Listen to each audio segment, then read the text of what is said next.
How to fix YouTube sound not working on iPhone. Hey everyone, welcome back. In this video I will show you how can you fix YouTube sound not working on your iPhone. So let's get started. First, as you have to check iPhone volume and silent switch, make sure the ring or silent switch on the left hand side is not set to silent. Simply you can use that button and you can turn off the silent mode. After that, use the volume up button to increase media volume. After you set for maximum, open YouTube and try to play your video. If you are still getting the issue again, make sure you have not connected any Bluetooth devices to routing any headphone or speaker. Simply you have to turn off your Bluetooth connection. After that, you can just try to get any latest update from the App Store or Play Store.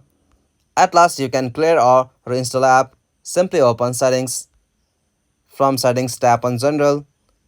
Now from here, tap on iPhone storage. From here, find out the application YouTube and tap on that. From here, you can go with the option delete app or upload app. After you do this, reinstall the application YouTube. After that, relog into your account and play your video. Your problem should be fixed.